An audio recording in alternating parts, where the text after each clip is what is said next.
नमस्ते सभी को। ये जो आज की जो चर्चा है, ये चर्चा है कि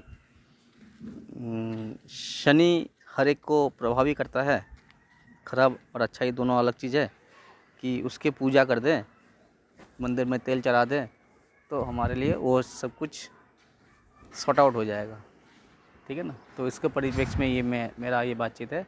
तो सुनिए, बातचीत ये है कि अगर हम शनि के कैरेक्टर को देखने जाए, ना शनि को आपने देखा ना मैंने देखा। क्या देखा? कौन सा चीज़ एकदम से प्रत्यक्ष है? प्रत्यक्ष क्या है कि प्लैनेट अपने एक्सेस में घूम रहा है और ये प्लैनेट है, मीन्स एक निश्चित दूरी पे जाने के बाद हमें वो प्लैनेट हमें दिखता है। ठीक है ना। मतलब 9 प्लैनेट में 9 प्लैनेट विजिबल है, मीन्स प्रत्यक्ष है, परोक्ष नहीं है। परोक्ष क्या है कि हमारे साथ कोई ना कोई एनर्जी है, हमारे सामने हमारे बॉडी और हमारी गतिविधियाँ और हम पर पड़ने वाले प्रभाव किसी एनर्जी पर बेस्ड है। ये परोक्ष है, माने आपको दिखता नहीं है आँखों से, इनविजिबल है, विजिबल नहीं है। ठीक है ना। लेकिन वो हम उस परोक्ष को सच्चाई मानते हैं। ठीक है ना। जैसे कि ऑक्सीजन है, आँखों से दिखता नहीं है। ठीक है ना। तो हम क्या कर रहे हैं? उसको परोक्षली उसको स्वीकार कर रहे हैं, माने इनविजिबिलिटी को स्वीकार कर रहे हैं। और जो प्रत्यक्ष है वो तो खुद दिखा रहा है हम प्रत्यक्ष है और देखो इस तरीके से है हम, वो प्रत्यक्ष है, माने विजिबल है वो।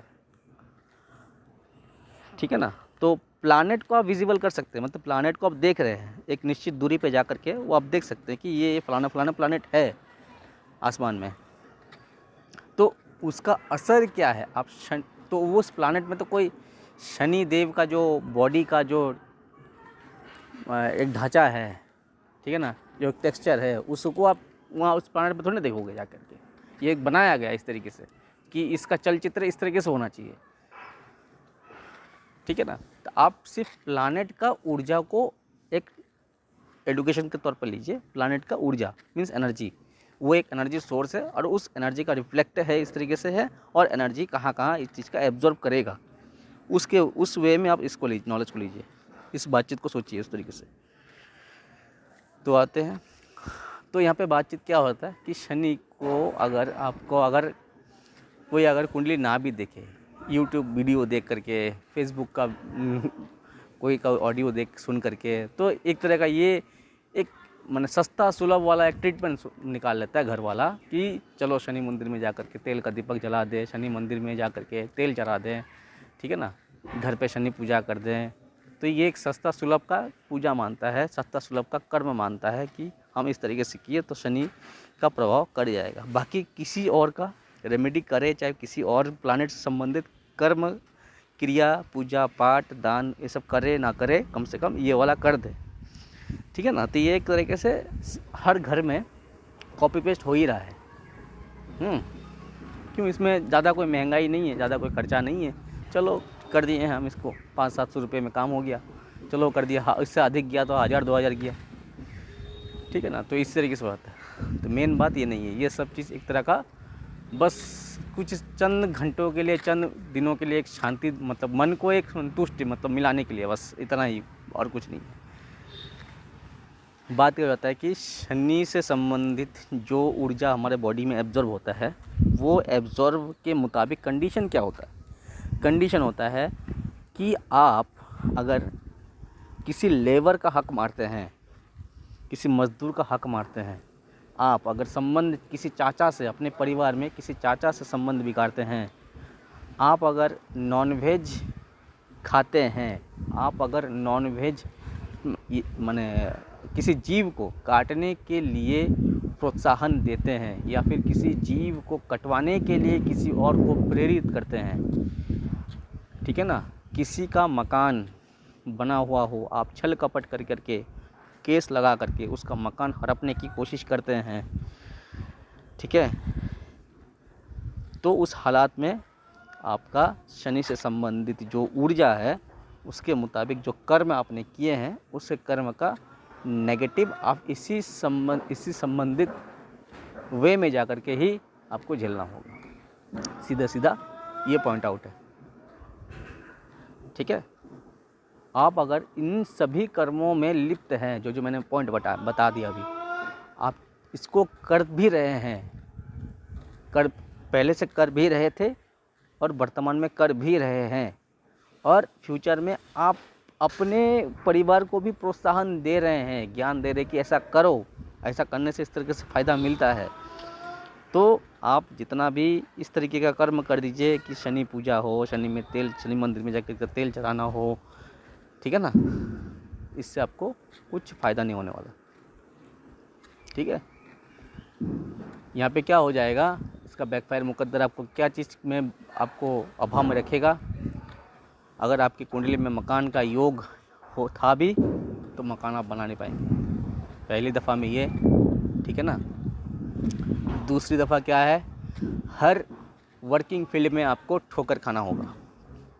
ठीक है, तीसरा असर क्या आएगा कि आपको डेवलपमेंट मिलना, ससुराल पक्ष से बर्बादी झेलना, ठीक है ना, पुलिस के पंगे पड़ना, तो ये सारा कुछ लीगल नोटिस आ जाना, ठीक है ना, ये सारा कुछ आपको देखना पड़ेगा। तीसरा फिर क्या हो जाए, और कुछ आपको पॉइंट आ जाएगा कि आपको कहीं से मतलब शुद्ध चालाकी नहीं मिलेगा। जो चालाकी मिलेगा वो चालाकी किसी और को बर्बाद करने के लिए निकलेगा, और उसी बर्बादी के असर में आप भी बर्बाद हो जाएंगे। तो वो चालाकी ही आपको बर्बादी कर देगा, और किसी और को भी बर्बादी करेगा। किसी और को बर्बाद करने से पहले तो वो बर्बाद हो भी रहा है कि नहीं हो रहा है, उसमें फिर अलग बात है, उसमें फिर उसको बचाने वाला कोई होगा। लेकिन उसकी बर्बादी के लिए जो आपने कर्म स्टेप उठाए हैं, उसके एवज में आपको उसके मुताबिक आपको बर्बादी का असर झेलना होगा। ठीक है, तो ये है शनि का प्रॉपर वे से असर को जांचना। ठीक है ना, अब आप इसी कर्म में लिप्त होकर के आप अगर 1 लाख रुपये का नीलम भी लगा लेते हैं, चाहे कुंडली में वो ग्रह अच्छा ही बैठा हो या ख़राब ही बैठा हो, तो भी आपको कुछ फ़ायदा नहीं होने वाला। क्यों, मैं हर समय एक बात बोलता हूँ कि बद्दुआ का कोई इलाज नहीं है, मुकद्दर उसके आगे नतमस्तक है। कि आपने किसी और का बद्दुआ लिया तो मुकद्दर उस पनिशमेंट के कटघरे में आपको खड़ा करवाएगा एक दिन, और उसके मुताबिक आपका लॉ अप्लाई हो जाएगा, उसके मुताबिक आपके लिए धारा लगना चालू हो जाएंगे। ठीक है, तो मुकद्दर वहाँ से आपका रिक्वेस्ट जोन को डिलीट कर देगा। ठीक है ना, क्यों, आपने किसी और का बद्दुआ ले चुके हैं। मुकद्दर अभी उस बद्दुए को ही एक माध्यम बना करके आपके लिए एविडेंस खड़ा करेगा। ठीक है, तो ये है इसका मेन पॉइंट। तो इसका रेमेडी क्या है, रेमेडी यही है, इसी का अपोजिट कर दीजिए, इसका रेमेडी यही बन गया। जो मैंने कर्म बोले हैं उस कर्म का अपोजिट करो, तो यही इसका रेमेडी है। ठीक है, तो ये है शनि का जांच पड़ताल। आप जनरल वे में जो कुछ कर रहे हैं, बस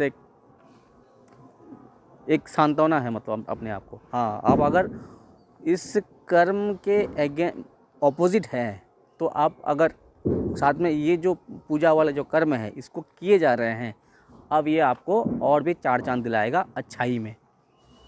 ठीक है ना, तब जा कर के आपका ये जो अपने जो कर रहे हैं इसका अच्छा फ़ायदा ले पाएंगे। क्यों, आपका जो मैंने कर्म बताए वो कर्म में आपका अच्छी भागीदारी है। ठीक है, और इसी कर्म में आप अच्छी भागीदारी हो करके आप जो इसको और पॉलिश करने का जो कर्म कर रहे हैं, वो इस चीज़ को और गुण को, आपके हर गुण को, हर तरफ से आने वाले अवरोध को वो मिटा देगा और उसके गुणों को निखार देगा। ठीक है ना, तब जा कर के इसका बात बनता है, अन्यथा कुछ नहीं है। मोरल ऑफ द स्टोरी 0 ही घूम के आ जाएगा। फिर आप कहते हुए फिरोगे मैंने तो इतना किया, ये किया, इस तरीके से किया, क्यों मेरा आज ऐसा क्यों है। तो ऐसा क्यों है, उसके पीछे उंगली उठाने वाला कौन है, ऐसा क्यों उंगली उठाने वाला कोई ऐसा एस्ट्रोलॉजर होना होगा जो आपको उस किए गए विगत कर्मों को आपके द्वारा ही आपके सामने मैंने आपकी कुंडली के द्वारा ही आपके सामने आपको उंगली उठा के दिखाते कि आपने ये किए थे क्या।